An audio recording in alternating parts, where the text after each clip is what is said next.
Assalamualaikum warahmatullahi wabarakatuh.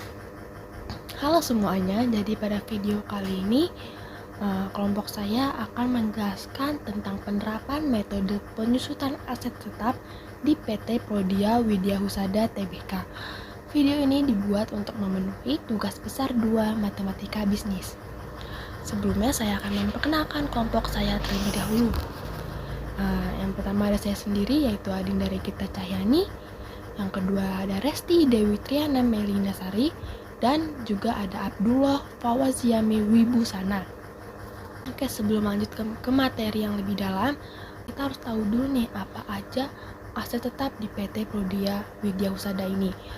Nah, aset tetap pada PT Prodia Widya Husada ada aset yang dimiliki oleh perusahaan dimaksud tidak untuk dijual kembali, nah melainkan untuk menunjang kegiatan operasional perusahaan.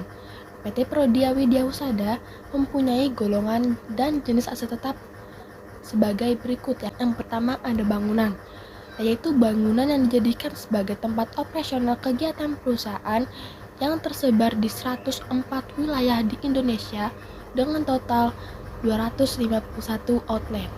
Yang kedua ada kendaraan, yaitu kendaraan yang digunakan untuk operasional perusahaan, diantaranya sepeda motor, mobil, dan bis. Yang ketiga ada inventaris kantor, yaitu termasuk ke dalam alat-alat yang digunakan dalam kegiatan operasional perusahaan, seperti alat laboratorium, perabot seperti meja, kursi, lemari arsip, rak penyimpanan, dan lain-lain. Yang keempat itu ada peralatan, yaitu termasuk kepada alat yang digunakan sebagai pendukung dalam kegiatan perusahaan seperti peralatan komputer, peralatan kantor, dan peralatan lainnya. Yang terakhir ini ada aset dalam penyelesaian. Yang dimaksud aset dalam penyelesaian ini seperti renovasi bangunan dan penambahan gedung kantor yang nantinya akan bermanfaat bagi perusahaan. Oke, berikutnya ini ada jenis kelompok aset tetap beserta harga perolehan, masa manfaat, dan persentase penyusutan. Sebelumnya, harga perolehan ini saya ambil dari catatan atas laporan keuangan PT Prodia per 30 Juni 2022. Oke, yang pertama ini ada bangunan. Harga perolehan bangunan ini sebesar 177 miliar 903 juta rupiah. Masa manfaatnya 10-30 tahun. Persentase penyusutannya itu 5%. Dan yang kedua ada kendaraan. Harga perolehannya itu 39 miliar 252 juta dan masa manfaatnya 4-8 tahun. Persentase penyusutannya 25%. Yang ketiga ada inventaris kantor. Harga perolehannya sebesar 310 miliar 115 juta rupiah dengan masa manfaat 4-8 tahun dan persentase penyusutan 12,5%. Keempat ada peralatan, harga perolehannya 180 miliar 789 juta dan dengan masa manfaat 4 tahun dan persentase penyusutannya 25%. Yang terakhir ini ada aset dalam penyelesaian, itu harga perolehannya 14 miliar 509 juta rupiah dan dengan masa manfaat 4-10 tahun dan persentase penyusutan 10%. Nah, persentase penyusutan ini dihitung dengan cara 1 dibagi masa manfaat dikali 100%. Contohnya kan ini pembangunan itu saya ambil masa manfaatnya 20 tahun. Jadi 1 dibagi 20 dikali 100%, jadinya 5%. Oke, selanjutnya ada perhitungan penyusutan aset tetap. Nah, ada beberapa metode yang berbeda untuk menghitung besarnya beban penyusutan. Yang pertama ada metode garis lurus atau straight line method. Yang kedua ada metode saldo menurun ganda atau double declining balance method. Yang ketiga ada metode jumlah angka tahun atau sum of the years digit method. Nah, PT Prodia Widya Husada Tbk ini menggunakan metode penyusutan garis lurus. Oke, karena PT Prodia ini dia menggunakan penyusutan metode garis lurus, kelompok saya juga akan menjelaskan dan membandingkan metode garis lurus dengan metode saldo menurun ganda dan metode jumlah angka tahun. Oke, yang pertama, ini saya akan jelaskan tentang metode penyusutan garis lurus. Nah, metode garis lurus memiliki karakteristik bahwa beban penyusutan akan tetap nilainya setiap tahun. Itu akan saya hitung dari 2021 hingga 2023. Nah, pada tahun-tahun tersebut, jika menggunakan metode garis lurus, itu beban penyusutan setiap tahunnya akan tetap sama. Karena rumusnya itu harga perolehan dikurang estimasi nilai residu dibagi masa manfaat. Nah, karena residu atau nilai sisa dari PT Prodya Widya Husada Tbk ini tidak diketahui nilainya berapa, maka kita asumsikan nilai residunya sama dengan 0. Nah, apabila nilai residunya tidak diketahui, kita juga dapat menggunakan rumus harga perolehan dikali persentase penyusutan. Nah, berikut ada alokasi beban penyusutan metode garis lurus tahun 2021, 2022, dan 2023. Nah, karena tadi sudah saya jelaskan sebelumnya bahwa garis lurus itu beban penyusutannya akan tetap sama setiap tahunnya, maka hitungan untuk 2021, 2022, dan 2023 akan sama. Pertama, ini contohnya dari bangunan. Itu mencari beban penyusutannya dengan harga perolehan dikali persentase penyusutan. Nah, tadi harga perolehan kan 177 miliar 903 juta. Nah, itu dikali 5%, hasilnya 8 miliar 895 juta 150 ribu. Nah, yang kendaraan juga gitu. Harga perolehan kendaraannya itu kan sebesar 39 miliar 252 juta rupiah dikali 25%, sama dengan 9 miliar 813 juta rupiah. Dan cara menghitung inventaris kantor, peralatan, dan aset dalam penyesuaian sama seperti menghitung bangunan dan kendaraan. Untuk menghitung 2022 dan 2023 akan sama cara menghitungnya, yaitu harga perolehan dikali persentase penyusutan, maka nilainya akan tetap sama setiap tahunnya. Oke, selanjutnya yaitu metode penyusutan saldo menurun ganda.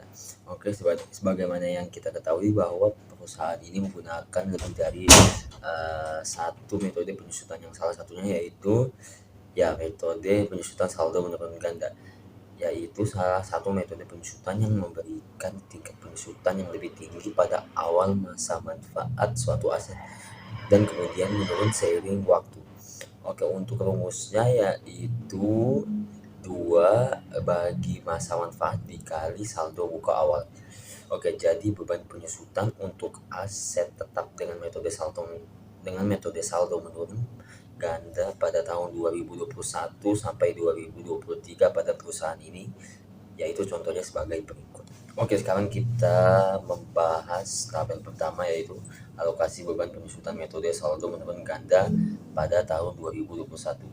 Ya, seperti biasa ada nama aset, yaitu aset bangunan. Beban penyusutannya sebesar 17 miliar 790 juta 300. Kemudian ada nama aset kendaraan, yaitu beban penyusutan sebesar 19 miliar 626 juta. Kemudian ada inventaris kantor yaitu sebesar 7 miliar 528 juta 750 ribu. Kemudian ada nama aset peralatan, beban penyusutan yaitu sebesar 92 miliar 864 juta 500 ribu. Dan terakhir yaitu aset dalam penyelesaian sebesar 2 miliar 901 juta 800, yang jika ditotalkan keseluruhannya yaitu mencapai 210 miliar 741 juta 350 ribu. Oke, untuk perhitungannya kita mulai dari pertama dulu. Untuk bangunan, oke, beban penyusutannya kita menggunakan rumus yang telah saya bahas tadi ya. 2 dibagi masa manfaat dikali saldo buku awal, yaitu untuk aset bangunan 2 dibagi masa manfaatnya selama 20 tahun dikali saldo awal bukunya, yaitu sebesar untuk tahun 2021 sebesar 177 miliar 903 juta, yaitu sama dengan 17 miliar 790 juta 300. Oke, sekarang kita menghitung aset kendaraan. Beban penyusutan sama dengan 2 dibagi masa manfaatnya, yaitu selama 4 tahun dikali saldo awal bukunya sebanyak 39 miliar 252 juta, yaitu sama dengan 19 miliar 626 juta. Oke, ketiga, inventaris kantor. Beban penyusutannya yaitu 2 dibagi masa manfaatnya selama 8 tahun dikali saldo awalnya sebesar 310 miliar 115 juta sama dengan 77 miliar 528 juta 750 ribu. Yaitu perhitungan keempat yaitu aset peralatan beban penyusutan sama dengan 2 dibagi masa manfaatnya selama 4 tahun dikali 185 miliar 789 juta sama dengan 92 miliar 894 juta 500 ribu. Oke, dan terakhir yaitu aset dalam penyusutan.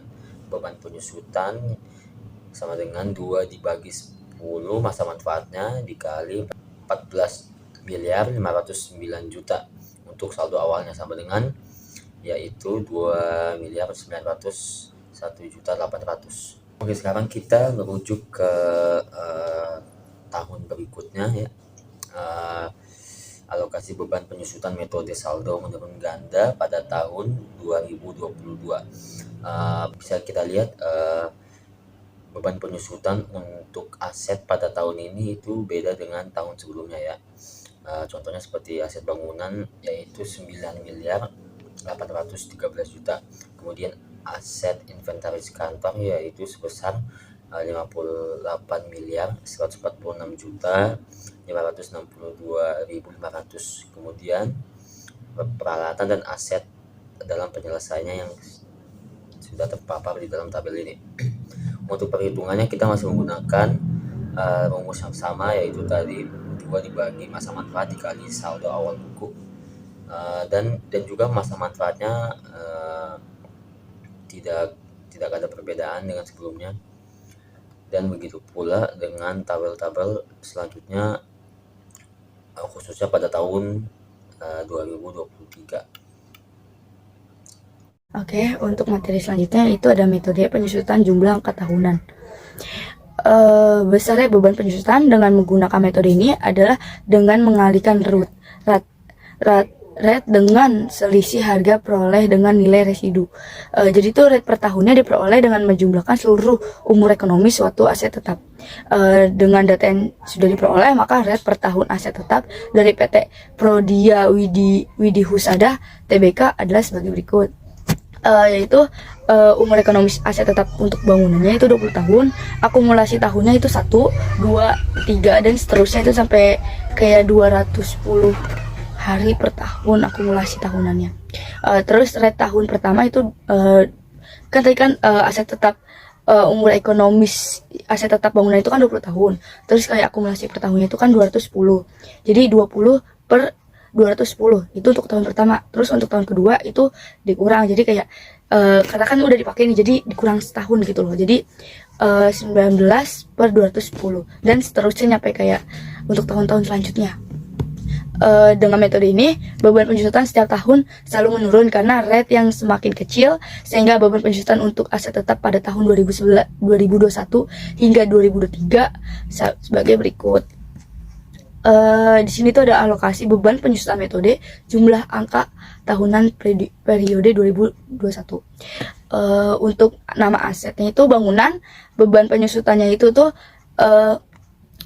16 miliar 943 ribu 157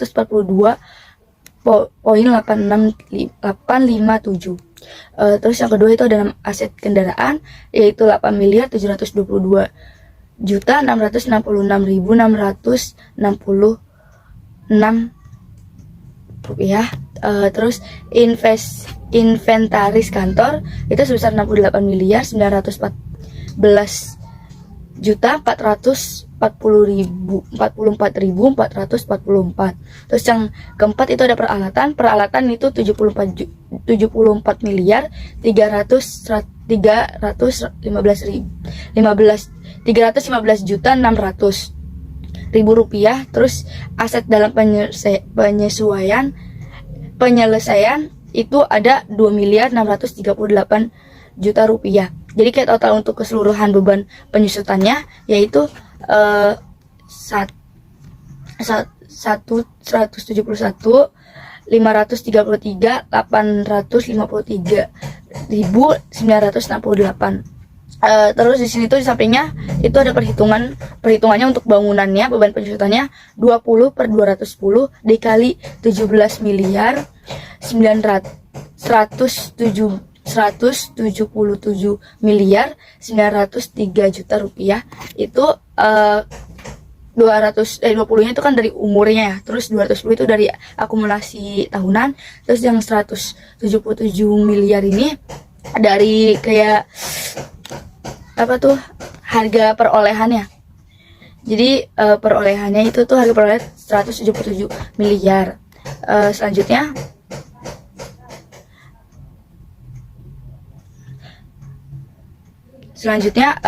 sama dengan hasilnya itu 16 miliar 943.142.857. Itu untuk bangunannya. Terus untuk kendaraannya juga sama. Untuk kendaraannya, inventaris kantor, peralatan, aset dalam penyusutan itu tuh sama kayak yang bangunan, itu dari umurnya terus dibagi akumulasi tahunan terus dikali dengan harga perolehan, hasilnya harga segitu.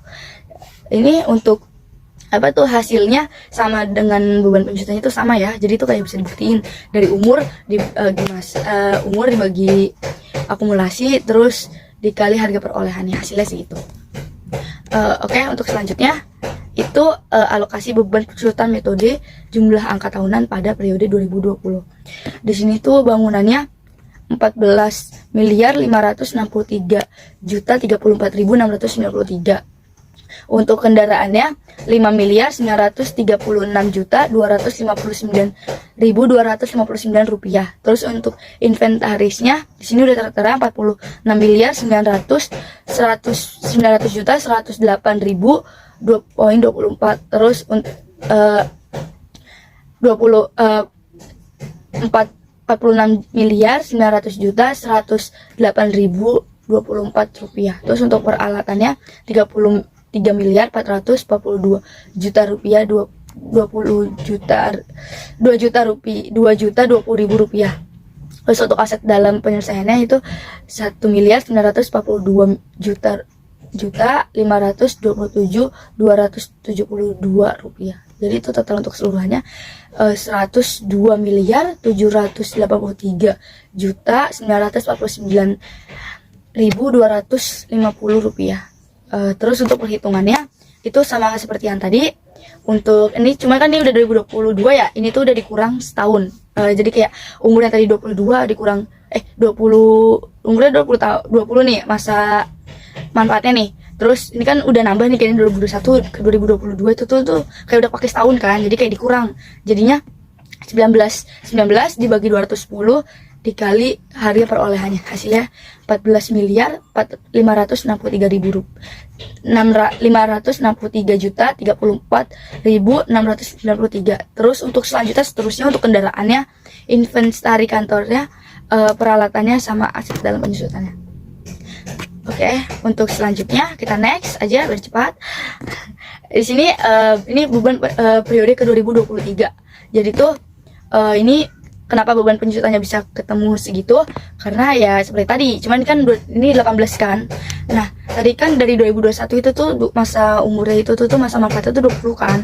Udah di 2021 ke 2022 itu 1 tahun, 2022 ke 2023 itu 2 tahun. Jadi 20 dikurang 2 itu 18. Jadi 18 per 210 dikali 146.396.822.448 rupiah. Hasilnya 12.428.299.000 rupiah, 299.067 rupiah. Untuk kendaraannya, terus inventaris kantornya, peralatannya, aset dalam penyusutannya itu sama seperti yang itu, cuman kayak dikurang 2 gitu loh. Yang tadinya awalnya 8 jadi 6, karena itu 2023 kan. Nah, terus untuk selanjutnya di sini tuh ada yang namanya perbandingan. Oke, balik lagi. Setelah selesai menghitung jumlah dan beban penyusutan masing-masing metode penyusutan yang ada, di sini tuh bakalan ada yang namanya perbandingan antara metode penyusutan aset tetap tahun 2021, 22, dan 2023. Di sini tahun 2021 garis lurus ini untuk keseluruhannya ya. Jadi tuh garis lurusnya itu tuh sebesar untuk 2021, 2022, 2023 untuk garis lurusnya itu sama, yaitu 105 miliar 370 juta rupiah, 370 juta 675 ribu rupiah, yang menghasilkan total 300 itu untuk ketiganya. Untuk 2021, 22, 23 itu hasilnya 316 miliar 112 juta 25 ribu rupiah. Terus untuk saldo menurun gandanya tadi sudah dijelaskan oleh teman saya. Untuk yang 2021 itu sebesar 210 miliar 741 juta 350 ribu rupiah. Itu untuk 2021 nya. Terus untuk 2022 nya itu 132 miliar 739 juta 500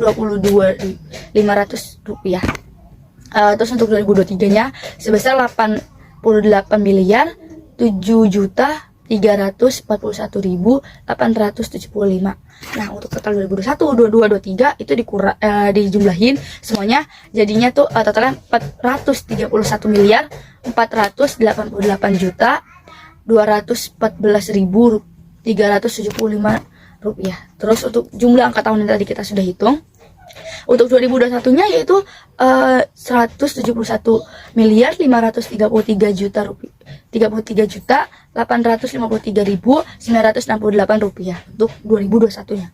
Untuk 2022 nya 102 miliar 783 juta 949.250. Dan untuk 2023 nya sebesar 66 miliar 80 juta 970.155 rupiah. Untuk total 2021, 22, 23 untuk jumlah angka tahunan sebesar 340 miliar 398 juta 773.373. Jadi dari hasil perbandingan ini terlihat nih bahwa total beban penyusutan aset tetap periode 21, 2022 sampai 2023 saat ini dengan menggunakan metode garis lurus merupakan total beban penyusutan paling kecil dibandingkan dengan beban penyusutan aset tetap metode saldo menurun ganda dan metode jumlah angka tahunan. Jadi itu dapat disimpulkan dari masing-masing metodenya, yaitu untuk metode penyusutan garis lurus beban penyusutan setiap tetap beban penyusutan itu tetap setiap tahunnya, jadi nggak berubah. Jadi bisa dilihat kan dari sini itu tuh tetap 2021, 2022, 2023 itu tetap kan. Terus untuk cocok untuk aset yang mengalami penurunan nilai yang stabil sepanjang masa manfaatnya.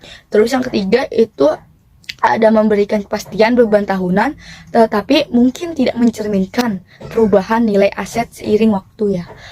Terus untuk yang metode penyusutan saldo menurun ganda, beban penyusutan tinggi di awal doang. Tadi udah dilihat kan, di awal itu 210 miliaran sampai 200 miliaran gitu. Lalu menurun sering waktu berjalan. Terus yang kedua cocok untuk aset yang nilai itu turun drastis pada awal masanya, masa manfaatnya. Terus yang ketiga mungkin memberikan gambaran yang lebih baik tentang kondisi fisik asetnya. Itu untuk metode penyusutan saldo menurun ganda. Terus untuk yang ketiga metode jumlah angka tahunan atau penyusutan jumlah angka tahunan.